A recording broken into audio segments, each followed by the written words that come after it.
tuh udah 40 tahun kali, lebih ya, 40, 50 tahun, 40 tahun. Bahkan kenal dari orang tuanya. Tapi terakhir ketemu mungkin sekitar 10 tahun yang lalu, berbeda. Berbeda. Itu iya, berbeda, kehidupan yang berubah itu semuanya karena Tuhan. Dan setiap kali ketemu dengan Pak Chandra, pasti kita dimotivasi. Ini motivator yang tangguh. Itu membuat kita merasa dibangun, kita mencari Tuhan. Luar biasa, kepribadian yang beda, luar biasa. Ya.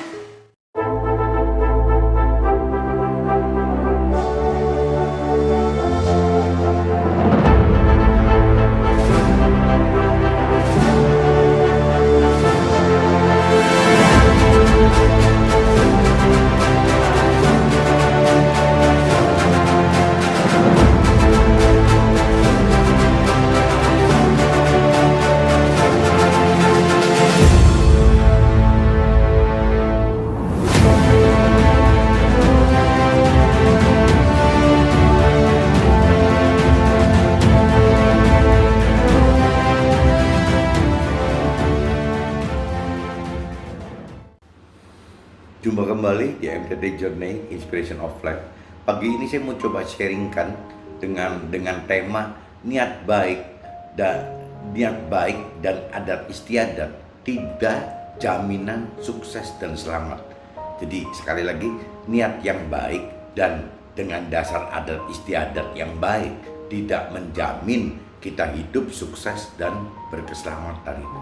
Oke, saya coba dapatkan impresi ini di Yesaya 49, kitab Yesaya pasal 49 dan ayatnya di 14 sampai 16 gitu. Cuman mungkin saya akan ulas jadi total sub firmannya aja, sub ayatnya aja.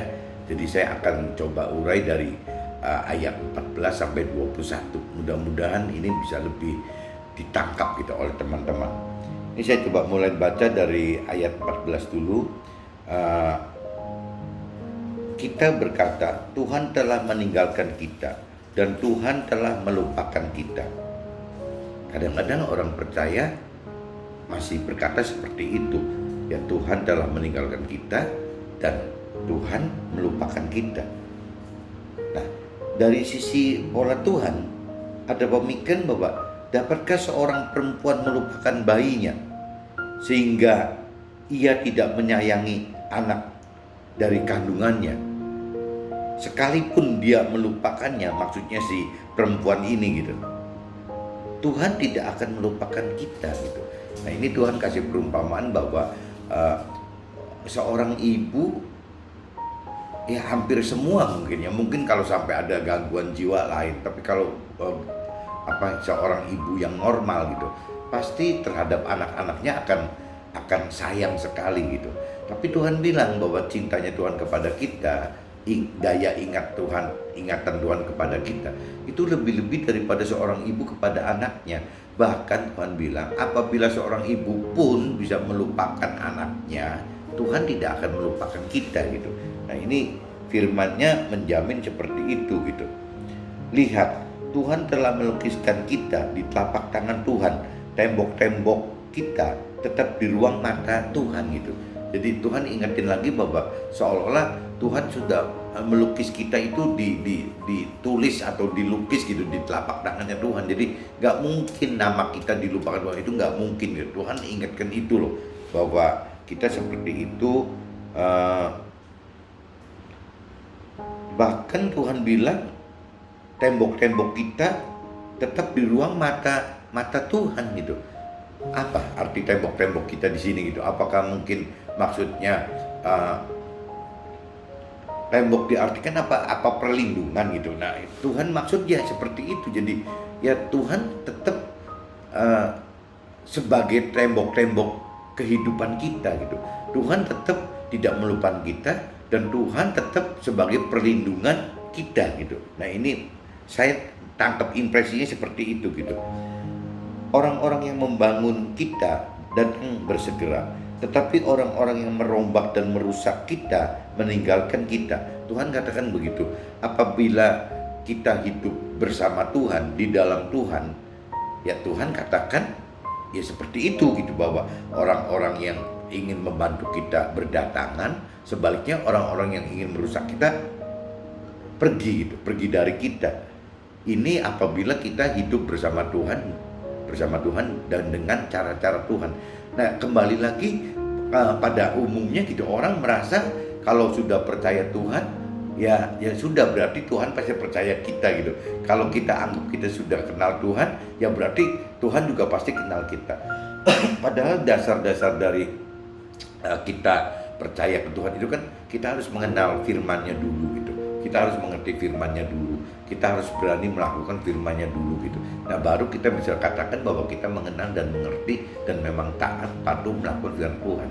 Kalau kita bicara percaya tapi tanpa melakukan firman Tuhan karena tidak mengenal, tidak mengerti firman Tuhan, ya apa artinya kita katakan bahwa kita percaya gitu? Karena percayanya itu jadi akhirnya jadi membias. Ya, percayanya itu dasarnya dari pikiran dan perasaan kita, bukan dari pikiran perasaan Tuhan. Nah, ini yang banyak teman-teman mesti hati-hati gitu. Banyak orang yang seperti ini. Jadi tetap mengatakan bahwa percaya Tuhan dan memang hidup bersama Tuhan, padahal cuman sifatnya ya sepemikiran dan perasaan kita saja, satu iring gitu. Jadi tanpa mengerti apa pikiran dan perasaan Tuhan. Nah, pikiran perasaan Tuhan, jiwa Tuhan itu kan adanya di firman itu. Jadi kalau tanpa pengenalan, pengertian akan firman, terlalu sulit gitu untuk bisa kita katakan bahwa kita percaya Tuhan atau kita hidup bersama Tuhan. Ini yang mesti teman-teman mesti notes ya, jangan sampai jadi jadi salah kaprah gitu. Nah, kalau di ayat 18-nya, angkatlah muka kita dan lihatlah ke sekeliling. Mereka semua berhimpun datang kepada kita.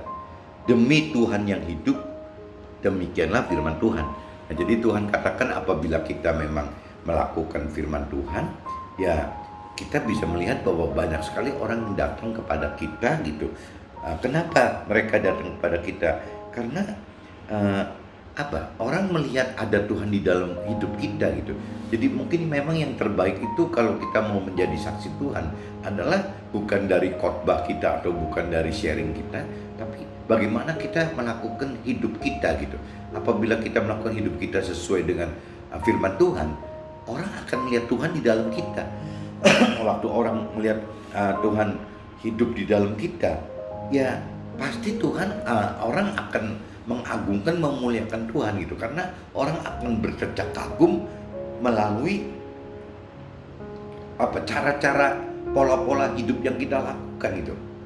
Nah, ini yang kalau kita sayang Tuhan, kita nggak bisa berarti hidup itu seenak kita, tidak sesuai dengan perintah peraturan Tuhan dan tidak sesuai dengan rancangan dan kehendak Tuhan. Ini kan jadi Tuhannya merasa jadi disingkirkan gitu. Sedangkan Tuhan pengen kan melalui kita menjadi alatnya Tuhan, sehingga keagungan dan kemuliaan Tuhan bisa dicerminkan melalui hidup kita gitu. Tuhan katakan seperti itu.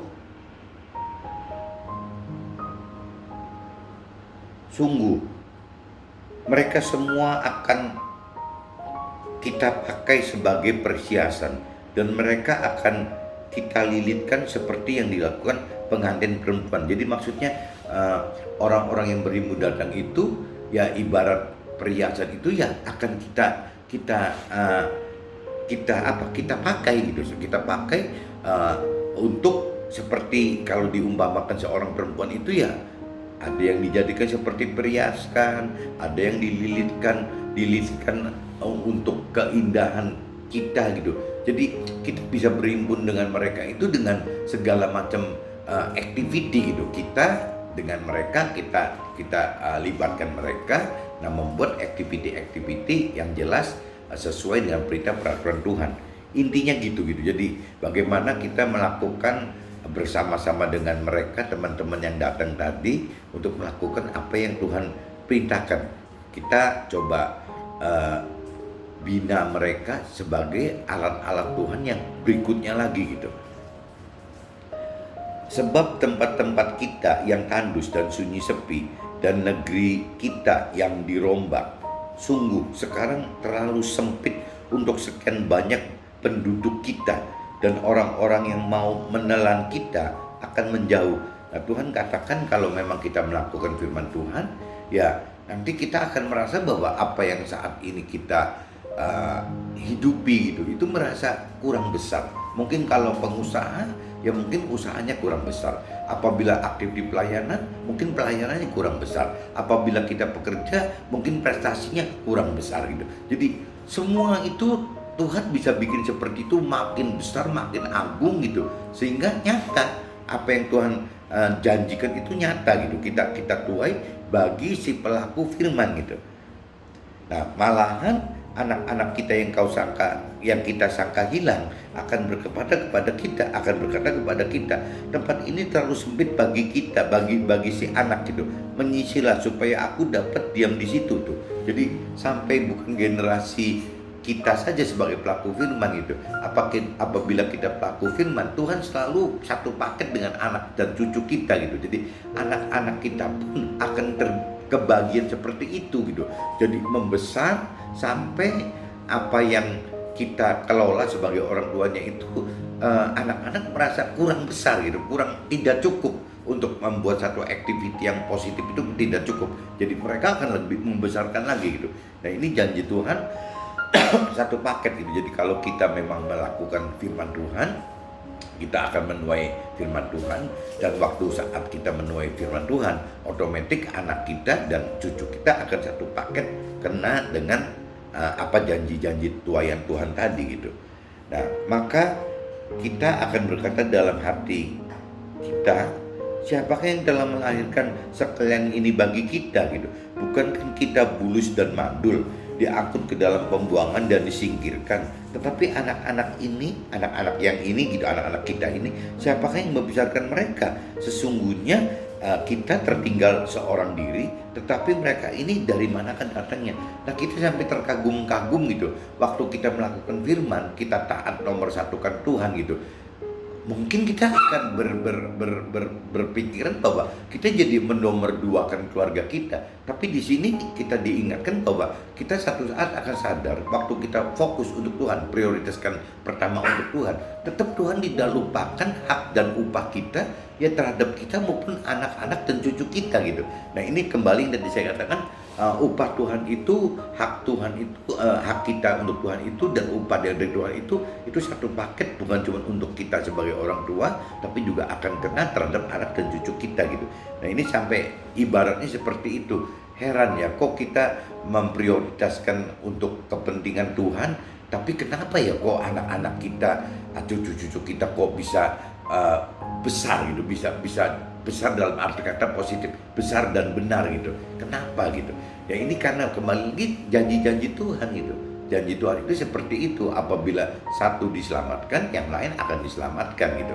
Nah, jadi kita nggak usah terlalu bingung priority itu harus di keluarga atau apa, itu udah nomor satu prioritaskan Tuhan. Nanti efeknya itu, dampaknya itu pasti akan membawa kebenaran kepada anak dan cucu kita gitu.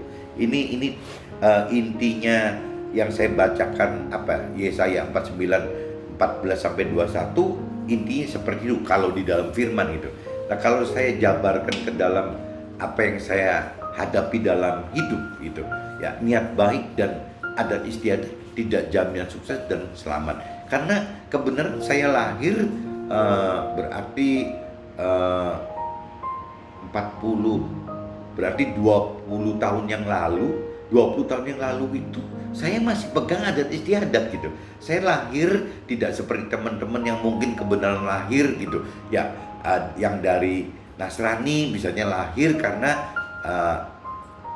dari Tuhan gitu, dari Tuhan ya. Yang Muslim ya lahir dari Muslim gitu. Berarti kalau yang Nasrani lahir dari Tuhan, dari Nasrani, minimal kan punya pegangan kitab suci gitu. Begitupun yang Muslim gitu, yang Muslim lahir di dalam keluarga Muslim gitu, ya kan pegangannya juga sama, ada kitab sucinya. Tapi saya lahir itu dalam dalam keluarga yang pegang adat istiadat, sehingga waktu umur 40 tahun pun saya tidak punya pegangan gitu. Saya tidak punya pegangan kitab suci. Ya, saya cuma pegang dari apa yang adat istiadat lakukan. Nah, adat istiadat ini kan beruntun nih, dari orang tua saya, naik ke kakek nenek saya, naik ke buyut saya gitu. Jadi urutannya kan seperti itu. Nah, apa satu peraturan yang jelas itu tidak ada gitu. Jadi di keluarga saya itu sama sekali tidak punya peraturan. Jadi cuman sekedar, oh dulu bapak begini, ayah ibu begini, oh dulu kakek nenek begini. Mungkin kakek nenek juga mikir gitu, oh dulu buyutnya seperti ini gitu. Jadi urutannya tidak ada pegangan, hanya ada istiadat. Mungkin bagi yang teman-teman yang tidak mengalami hidup dari adat istiadat, ya harusnya bersyukur gitu, harusnya berterima kasih kepada Tuhan karena sudah langsung ada jalannya, ada tracknya gitu. Nah, meskipun mungkin teman-teman mesti renungi gitu, apakah memang kitab suci yang sebagai jalan Tuhan, sebagai petanya Tuhan sudah dikenali, sudah dimengerti gitu, bahwa ini loh pedoman untuk hidup ini seperti ini. Kalau orang naik gunung, ya ini petanya loh, peta untuk naik gunungnya seperti ini. Nah, apakah teman-teman juga sudah menghidupkan roh Tuhan? Maksudnya dalam arti kata ini, kalau diumpamakan naik gunung, mungkin kompasnya gitu. Apakah teman sudah punya kompas? Apakah teman sudah menghidupkan roh Tuhan di dalam teman-teman gitu? Kalau tidak, ya mubazir. Apa bedanya dengan saya yang cuma punya pegangan adat istiadat? Itu tidak ada apa-apa gitu. Nah, yang lebih konyol lagi, apabila ada orang yang sudah basicnya dari adat istiadat, atau bukan adat istiadat, berpindah menjadi orang yang terima Tuhan, sudah jelas ada kitab sucinya, tapi dibaca pun tidak gitu. Nah, bagaimana mau mengenali firman Tuhan? Bagaimana mau mengenali petanya? Naik gunung, petanya dibawa di dalam dompet, di dalam tas, tapi tidak pernah dibuka. Tapi berani gitu untuk naik gunung. Kompasnya tidak diambil, taruh di dalam tas aja, tapi berani naik gitu. Nah, ini saya ibaratnya seperti itu. Apa bukannya konyol sekali gitu? Orang yang sudah punya terima Tuhan, sudah punya kitab suci, punya panduan petanya, sudah punya roh Tuhan, berarti kompasnya, kok nasibnya sama dengan saya yang dari adat istiadat yang memang tidak punya peta, tidak punya kompas. Nah, saya baru belakangan ini saya baru belajar gitu. 13 tahun ini saya baru belajar bahwa oh, kalau saya ikut Tuhan, saya terima Tuhan, berarti saya punya peta, saya punya kitab sucinya. Oh, saya punya roh Tuhan, berarti saya punya kompasnya gitu. Nah, ini yang teman-teman coba buru-buru renungi gitu. Ya, jangan sampai sudah sekian puluh tahun, sekian belas tahun terima Tuhan, tapi tidak mengenal, tidak mengerti Tuhan sama sekali. Karena degilnya tidak mau membaca firman itu loh. Ya, coba secepatnya mengenal dong. Kalau memang kita mengaku di mulut bahwa kita percaya Tuhan, ya secepatnya kita mesti mengenal firman Tuhan isinya apa gitu. Nah, setelah mau mengenal firman Tuhan, baru kan di situ Tuhan ajarkan kan bagaimana caranya setelah mengenal, bagaimana caranya untuk mengerti. Nah, untuk mengerti itu kan harus minta roh Tuhan yang hidup gitu. Hidup di dalam roh kita, bahwa di dalam kita itu ada roh Tuhan, dihidupkan sehingga kita mengerti soal firman tadi. Nah, setelah mengerti, waktu kita mau melakukan juga bukan hal mudah kan. Nah, Tuhan juga ingatkan lagi, apabila kita mau melakukan, yang mesti bareng-bareng dengan roh Tuhan. Kalau tanpa roh Tuhan, tidak mungkin gitu kita akan mampu melakukan firman Tuhan. Karena firman Tuhan itu banyaknya isinya irasional dan supranatural gitu. Jadi kalau tidak dengan kekuatan Tuhan, tidak mungkin. Kekuatan dalam kita itu nyata, ada di dalam roh Tuhan, yang ada di dalam roh kita. Nah, bagaimana yang saya jelaskan ini teman-teman bisa mengerti kalau sama sekali tidak mengenal firman gitu. Jadi saya kadang-kadang sedih sekali apabila ada teman-teman atau keluarga yang dulu belasan tahun lalu, puluhan tahun lalu mendorong saya untuk terima Tuhan, tapi ternyata saat ini gitu, setelah saya terima Tuhan, kok malah mereka nggak ngerti apa-apa gitu loh. Mereka cuma mendorong saya untuk terima Tuhan saja, tapi tanpa pengenal, tanpa pengertian Tuhan itu siapa, Tuhan itu mau apa gitu. Nah, ini yang sayang, kalau menurut saya sayang sekali. Harusnya kan sekian puluh tahun yang lalu gitu, mungkin 30-40 tahun lalu gitu, atau belasan tahun yang lalu, kalau mereka sudah praktekkan pengenalan dan pengertian akan firman Tuhan, rasanya sudah akan jauh lebih benar gitu hidupnya gitu. Nah ini kalau saya balik ke Impresi 49 ayat 14 sampai 21, adat istiadat mengajarkan kepada anak-anaknya untuk patuh kepada orang tua dengan jaminan akan kesuksesan duniawinya. Jadi orang tua di dalam hal adat istiadat, orang tua pada umum itu mengajarkan anaknya bagaimana cara hidup baik, gitu. Bagaimana untuk bisa sukses duniawi. Karena orang adat istiadat tidak mempunyai pola pikir sampai alam kekal gitu. Jadi ukuran adat istiadat itu cuma bagaimana ya ukuran manusia hidup di dunia ini. Nah, firman katakan hidup di dunia itu kan 70 sampai 80 tahun. Berarti parameter adat istiadat itu hanya bicara 70-80 tahun, sudah meninggal. Nah, kalau di firman Tuhan terbalik kan, waktu cerita nanti setelah 80 tahun ini, setelah meninggal gitu, maksudnya terserah umur berapa, meskipun firman katakan 70-80 tahun, tapi ada juga yang lebih gitu dari itu, ya berarti begitu meninggal, Tuhan bilang ini malah kehidupan yang baru, kehidupan yang kekal gitu, kehidupan yang tidak pernah berakhir gitu. Nah, orang dunia adat istiadat kurang mengenal ini gitu, bahkan tidak mengenal ini. Jadi berhenti cuman bagaimana kita bertahan dari umur sekarang sampai ke 70-80 tahun. Mau apa gitu? Sudah. Kebalik sekali dengan pola pikirnya Tuhan itu, kebenaran Tuhan. Kalau kebenaran Tuhan setelah meninggal malah masuk kehidupan baru gitu. Nah ini kadang-kadang saya sebagai newcomer gitu ya di urusan terima Tuhan ini, saya jadi kadang-kadang bisa ikut gregetan gitu. Ini gimana sih cara ngejelasin gitu? Kan ada mentor-mentor rohaninya. Saya kan bukan mentor rohani gitu. Mentor rohani kenapa sih nggak jelaskan seperti ini gitu? Kok kenapa banyak sekali orang-orang yang mengaku terima Tuhan tapi dalam praktiknya tidak melakukan firman Tuhan gitu? Karena apa? Karena tidak mengenal, tidak mengerti, tidak menghidupkan roh Tuhan gitu. Ya otomatis apa bedanya dengan yang adat istiadat yang dulu saya anut selama 40 tahun gitu? Kan nggak ada bedanya. Konyol, kan menurut saya konyol sekali gitu. Nah, kebenaran firman Tuhan ajarkan kepada orang tua dan anak-anaknya untuk patuh kepada Tuhan dengan jaminan akan keselamatan akhirat dengan tambahan kesuksesan duniawi. Nah, ini bedanya gini nih. Kalau kebenaran firman Tuhan itu bukan cuma ngajarkan ke anak-anak aja, kita pun sebagai orang tua diajar sama Tuhan gitu. Jadi orang tua dan anak-anak satu paket diajar gitu. Kalau ada cucunya berarti kita, anak-anak dan cucu kita diajar gitu. Bagaimana caranya untuk mengenal, mengerti firman Tuhan dan melakukan firman Tuhan. Kenapa? Karena Tuhan janji kesuksesan dunia itu adalah priority, bukan yang pertama gitu. Ya priority tambahan. Prioritas pertama yang Tuhan jamin adalah keselamatan akhirat gitu. Nah ini teman-teman bedanya orang yang tidak berpegang pada firman Tuhan, ya orang akan berpikir dari sisi duniawi saja, berarti berhenti di umur 70-80 tahun. Tapi kalau orang yang sudah mengerti akan firman Tuhan, parameternya bukan 70-80 tahun, 70-80 tahun adalah tempat proses iman kita gitu, proses pengenalan, pengertian akan firman kita. Setelah itu kita baru masuk ke hidup yang baru di alam yang kekal. Nah ini tidak pernah akan berhenti. Yang masuk neraka tetap masuk neraka, yang masuk surga tetap masuk surga gitu. Nah tinggal adu tingkatannya aja gitu. Yang di neraka mungkin yang banyak dosanya, tingkatan nerakanya paling rendah mungkin. Tapi sebaliknya kalau kita melakukan kebenaran gitu, banyak melakukan kebenaran, tingkatnya nanti di surga pun paling atas itu, paling dekat sama Tuhan. Intinya gitu. Jadi saya coba udah jelasin, ada yang adat istiadat, ada yang kebenaran firman Tuhan. Nah tapi yang lucu gitu, ada yang ketiga nih, masih banyak orang yang gabungkan adat istiadat dengan kebenaran firman Tuhan. Ini yang ketiga nih. Jadi orang yang mengaku bahwa sudah mengenal kebenaran firman Tuhan, tapi hidup masih dengan cara gaya pola adat istiadat gitu. Nah ini konyol sekali dan saya katakan gitu.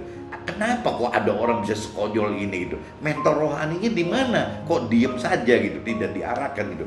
Di mana ke dalam kenyataan ini maksudnya adat istiadat dengan kebenaran firman Tuhan, di mana dalam kenyataan hidup kesehariannya hidup menuruti adat istiadat tanpa menuruti perintah dan peraturan firman Tuhan. Nah tadi yang saya jelasin sebelumnya kan, itu ada itu kelompok ketiga. Jadi ada kelompok adat istiadat yang tidak tahu aturan mainnya, tidak punya peta, tidak punya kompas. Tapi juga ada kebenaran firman Tuhan yang bicara diberi peta dan diberi kompas. Tapi ada juga yang ketiga. Yang ketiga itu adalah orang yang sudah mengaku menerima Tuhan, sudah menerima peta, sudah punya kompas, tapi ada di dalam tas, tidak dipakai petanya, kompasnya, malah melakukan hidup seperti orang yang adat istiadat. Apa bukan ini yang paling konyol gitu ya? Kalau apa nggak lebih baik sekarang orang yang adat istiadat aja karena mereka nggak punya peta, nggak punya kompas gitu ya, daripada orang seperti ini sudah punya peta sama kompas tapi nggak pernah dipakai. Nah ini yang saya bilang gregetan tuh ini gitu. Kenapa sih kok bisa ada begitu gitu? Kenapa nggak terusik gitu untuk mencari bagaimana sih yang benar gitu tuh? Padahal udah pegang, udah ngaku punya kebenaran gitu, sudah punya kitab suci, sudah punya roh Tuhan di dalam mereka gitu, tapi mereka tidak masuk ke dalam jalur itu. Sayang sekali teman-teman yang tipe seperti ini. Dan ini mungkin tugasnya kita yang sudah Tuhan kasih bukakan pengenalan pengertian akan firman Tuhan. Ini tugas kita gitu. Bagaimana bukan menyelamatkan orang yang belum mengenal, belum percaya Tuhan. Orang percaya Tuhan pun masih banyak yang nyasar kok. Bagaimana caranya kita untuk gali mereka untuk bisa balik ke sini. Orang yang sudah mengenal kebenaran adalah orang yang sudah terima Tuhan dan sudah punya kitab dan kompas tapi tidak dipakai. Nah itu namanya orang yang sudah kelewatan sekali gitu. Ya, beda sama orang adat istiadat yang memang belum terima Tuhan, belum terima kitab suci gitu ya. Bagaimana? Kita nyalakannya kan susah gitu. Hal ini disebabkan oleh karena tidak ada pengenalan pengertian akan isi dari firman Tuhan. Nah ini maksudnya nyambungin tadi. Kenapa kok orang sudah terima Tuhan, ngaku terima Tuhan, tapi masih melakukan seperti adat istiadatnya? Ya karena balik lagi, karena tidak ada pengenalan dan pengertian akan isi dari firman Tuhan.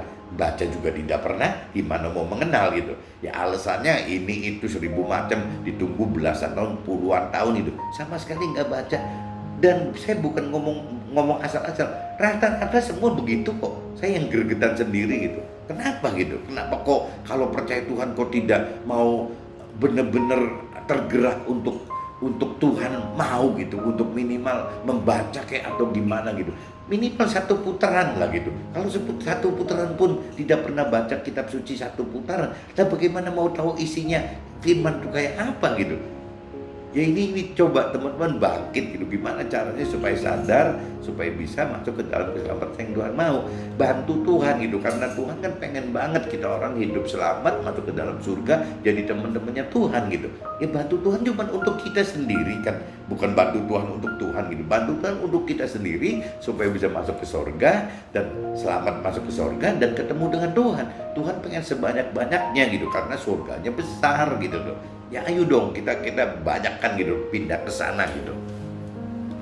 Hanya di mulut dan di jiwa saja merasa bahwa mereka percaya Tuhan dan mengenal serta mengerti Tuhan dari pikiran dan perasaan mereka saja. Nah ini yang tadi saya katakan, banyak orang yang sudah ngaku terima Tuhan, sudah ngomong mau percaya Tuhan, sudah hidup bersama Tuhan, tapi tetap loh Tuhannya itu yang diatur dengan pikiran dan perasaannya si orang itu gitu loh. Jadi pikiran orang itu mau kemana? Oh Tuhan ini begini, nah, Tuhannya bukan diciptakan seperti itu loh. Nanti pengenalannya Tuhan seperti A, ya diciptakan jadi A gitu. Pengenalan Tuhan seperti B, ya diciptakan jadi B gitu. Nah ini kan dia bikin kacau gitu. Pengenalannya kacau. Kenapa? Karena tidak ada pengertian. Karena tidak menghidupkan roh Tuhan gitu. Sehingga tidak ada yang meluruskan pengenalan akan firman tadi gitu tuh.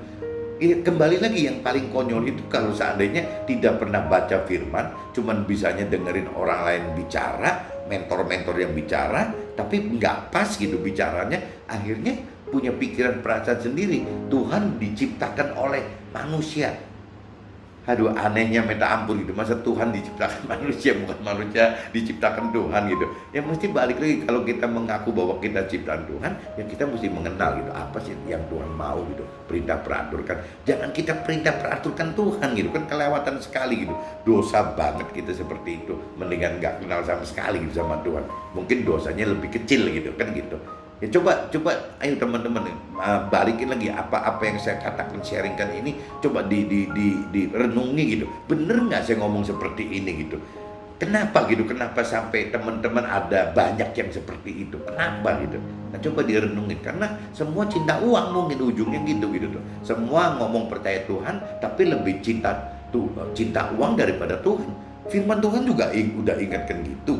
Mana bisa kita bicara cinta Tuhan dengan cinta uang itu dijadikan satu gitu? Nggak ada rumusnya. Nggak bisa. Tuhan bilang apabila kita mencintai salah satu, yang satu pasti dirugikan gitu.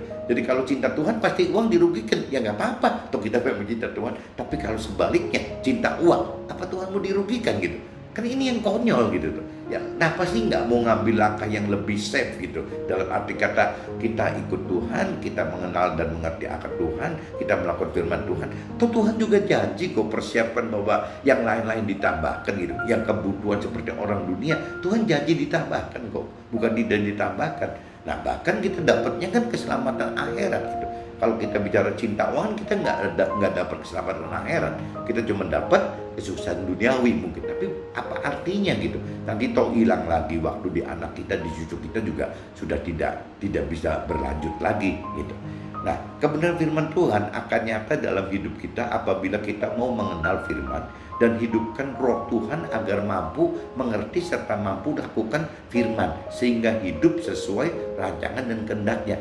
Ini loh, ini yang paling penting itu. Jadi bagaimana kita berjuang dari mulai kita ngomong kalau tadi kan urutannya kan dari adat istiadat seperti saya gitu. Bagaimana caranya dari adat saya berubah, hijrah, masuk ke dalam firman Tuhan. Nah, waktu masuk ke dalam firman Tuhan, terbanyak teman-teman saya yang mendorong saya untuk masuk ke sini. Tapi kalau per hari ini saya melihat bahwa banyak sekali teman dan keluarga saya yang mendorong saya ternyata tidak melakukan firman itu. Kenapa tidak melakukan firman? Karena tidak mengerti firman. Kenapa tidak mengerti firman? Karena tidak mengenal firman. Kenapa tidak mengenal firman? Karena tidak baca firman gitu. Satu periode pun tidak baca kok. Semua dari input orang lain disusun, digabung sendiri sampai keluar pengertian dan perasaan si orang itu gitu. Yang tadi saya katakan, jadi akhirnya Tuhan yang diatur, bukan Tuhan ngatur kita, malah kita ngatur Tuhan gitu. Nah ini kembali lagi, kalau tidak ada pengertian akan firman Tuhan, tidak menghidupkan roh Tuhan untuk mengerti dan kuat melakukan firman Tuhan, ini nonsen gitu. Kita tidak akan pernah tahu apa rancangan dan kehendak Tuhan dalam hidup kita. Mungkin pagi ini sharingnya seperti ini, agak ngomel-ngomel dikit gitu, karena memang kadang-kadang kesel gitu. Saya sebagai newcomer kok ada pengenalan-pengertian seperti ini. Kok teman-teman keluarga saya yang udah jauh puluhan tahun lebih dulu dibanding saya, kok konyol banget gitu. Kok seperti ini? Sampai kadang-kadang nanya, ini mentornya bagaimana sih gitu? Mentor rohaninya bagaimana gitu? Nah kalau mentor rohani kita kacau juga, tuh Tuhan di firman-Nya udah katakan bahwa bisa aja kok kita langsung dengan Tuhan gitu. Tuhan langsung mentor kita. Kenapa? Karena Tuhan itu sifatnya pribadi gitu. Jadi mentor, selama mentornya benar ya kita ikutin aja, karena memang dia kan yang mengajari kita secara teoritis ketuhanan gitu. Tapi kalau udah bicara bagaimana mengenal, mengerti dan melakukan firman Tuhan, ini udah tidak bisa gitu. Harus roh Tuhan gitu yang bergerak di dalam kita. Nah kalau mentor kita tidak ada yang sesuai dengan kita, Tuhan janji silakan Tuhan langsung, roh Tuhan tadi akan jadi mentor kita gitu di urusan rohaninya. Jadi kalau mentornya kacau semua, kita cari aja langsung ke roh Tuhannya gitu, karena di firman-Nya ada gitu. Nah ini mudah-mudahan dengan saya sharingkan seperti ini bisa ditangkap maknanya gitu, dan mudah-mudahan teman-teman dan saudara teman dan keluarga saya yang dulu mendorong saya untuk terima Tuhan, ayo dong secepatnya berubah gitu untuk lebih mengenal, mengerti serta berani melakukan firman Tuhan gitu. Oke, see you, bye bye.